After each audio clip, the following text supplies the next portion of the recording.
Welcome everybody to this session. We're just going to have a conversation on macro and micro analysis. As you heard from Brent Smith, in the last presentation, there's no price tag on a home or property. Want to use this instead? Just in case. Okay. You really need, two parties have to negotiate in any type of a transaction for property. They have to come to an agreement on a fair price. There has to be a win-win for both sides. If the buyer doesn't agree to buy it and the seller doesn't agree to sell it, then the transaction is going to fail. And naturally in this process, the buyer and the investor doesn't want to overpay, and the seller wants to maximize the price given the particular market environment. So the question is, how do we arrive at that fair price? It starts, of course, with having real-time information that represents the market. And, of course, that's what we do at SRX. We supply that information.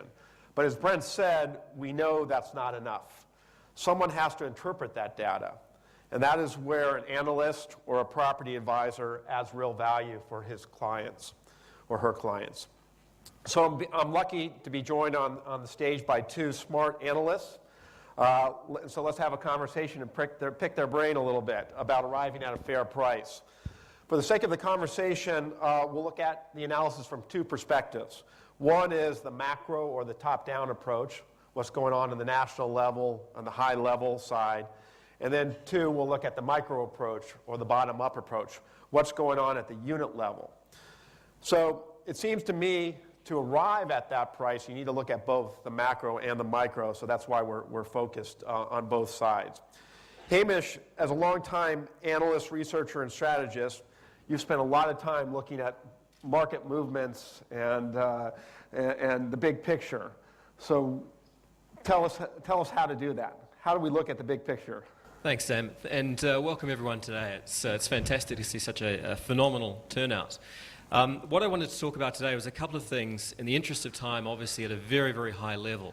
But in particular, I wanted to talk about why we need data and lots of it. I've spent my career, as Sam said, as an investment strategist, as an investment analyst, and for me it's all about as much data as I can possibly get and as much detail in that data as I can possibly get so I can try and make the best decisions possible. And in particular, because I realize that there are some very strange things that our brains do to us to actually try and lead us towards making bad decisions. And I wanted to give you a very sort of brief idea of why that might be. We need good data because of the way our brains are wired. Now, basically, our brains are hardwired to be pattern recognition computers. That's what we are. We see patterns all the time. Now, whoops, I'm going too fast for me. Now, obviously, this can be a very good thing. The fact that we're all alive today, that we've survived millennia, we've survived millions of years as a species tells you that that's a pretty good thing, but it can also create huge problems for us. And one of the key problems with the way our brains are wired to be these pattern recognition computers is that we can't distinguish between true and false patterns. We're hardwired to see patterns, but we're not hardwired to distinguish between true and false patterns. And one of the sort of classic examples that people typically give of this sort of thing is you can imagine millions of years ago, or say a million years ago, one of our ancestors is wandering through some sort of grass belt in Africa, and they hear a rustle in the grass. Now, there's a pattern there. There's a recognition. Is that rustle in the grass some wind, or is it a lion? Now, basically, you're biased towards deciding it's a lion because the risk of deciding it's a lion and running away is very low. The risk of deciding it's not a lion and being wrong is, of course, very painful because you're going to be dead. So we're biased towards making what are called false positive errors. In other words, we're biased towards seeing patterns where they don't actually exist. And there's a couple of fancy names for this, so there's a variety of different phenomena, but one is this thing called apophenia, seeing patterns where they don't exist. Another thing called pareidolia, random stimulus perceived as significant. So in other words, thinking something is important when it's actually not. And we just can't help ourselves. Our brains are so strongly wired in this way, we can't help seeing patterns. And of course, the classic is seeing faces. Now, there's no face there, but you're going to see a face. There's no face there, but you're going to see a face. The surprised box. A mountain range suddenly looks like a face. A happy face on Mars. You cannot not see these patterns because of the way your brains are wired. You see a horse here. You can't help yourself. Of course you see a horse. All I have to do is rotate it round and you see a frog. And you can't actually see the horse anymore. You actually have to look at the horse's eye before you can see that horse again.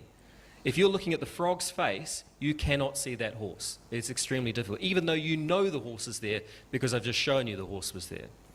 We add data where it doesn't even exist, so I'm sure that everyone in the audience can answer this question.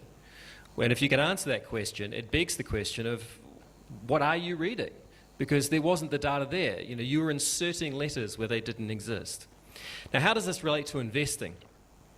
There's a variety of ways it can relate to investing. Obviously, you can see patterns in the market that don't exist, for example. But one of the most important, I think, is this concept called cognitive dissonance. So I'm sure everyone in the audience here has heard someone or themselves has said at one point or another, I put my money into XYZ stock, I made some particular investment, and I made a killing. And I just knew that was going to go up. I knew it was going to happen because of my skill, because of my analysis. Versus someone saying, I lost money in ABC investment, but it was only because something else went wrong that frankly no one else could have anticipated. So in other words, you made money because of skill, but you lost money because of bad luck. But of course, you could equally have made money because of luck and lost money because of bad skill. It's actually very difficult to tell the difference between the two. I believe that employing more quality data in any type of investment decision can help the risk of making those false positives and false negatives. Basically, can reduce the risk of seeing patterns where they don't exist, and in particular, more detail in data, what I call greater granularity. And I think a great example of this from a non-investment point of view, and I will get on to investments in a moment, is this particular photograph, which was taken many years ago. It's a face on Mars. It was taken in an area that's actually got some other features that look like pyramids. And the famous cosmologist, Dr. Carl Sagan, saw this photograph when it was first taken by a US satellite and said, you know what, this looks amazing. This looks really interesting. This is something that needs further investigation. Of course, subsequently, in more recent years, satellites have gone around Mars that have the ability to take photographs at a greater level of detail, i.e. more detailed data, more granularity. And in fact, that's actually what it looks like. So, our brains are wired to see a face. When we got more detailed data, more granular data, we can see that it's just a pile of rocks. There's nothing there at all. So a couple of points on property investing. I'm deliberately, because of the interest of time, going to talk, as I say, at a very, very high level. But I'm just going to, and I stress, I'm not giving any property advice here. I'm not recommending anybody do anything by any stretch of the imagination. I'm just giving you some perspectives on the kind of issues, the kind of questions that I would ask, the kind of things I would think about when I'm looking at property. And as Sam said, as you heard in the introduction, I'm a macro strategist. I think about big picture issues, and then I try and drill down and decide where to invest, what looks like an interesting opportunity. But one of the first things that I would do is I would just compare different asset classes, because of course investing is always relative. There's always something else you can do, even if it's just stuffing the money under your mattress. That's the decision. You chose to do that. So if I'm going to buy property, I'm going to look at these other asset classes. So I've just thrown up some numbers here. Comparable basis return numbers, standard deviation numbers, which is a measure of a measure of risk for Singapore equities, world equities, etc., a variety of different assets, and right down the end, non-landed and landed Singapore property.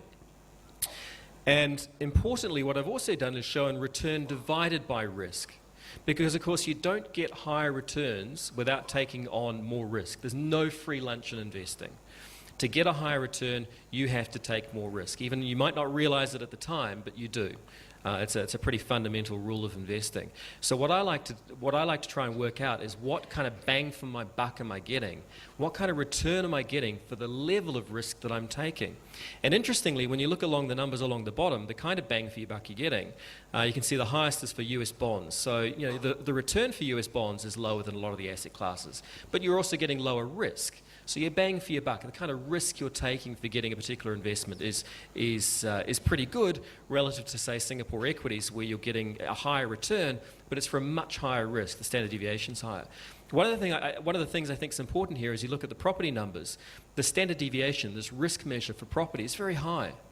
So Singaporean property, relative to a lot of different asset classes, with the exception, for example, here of Singapore equities, is actually quite a risky asset class.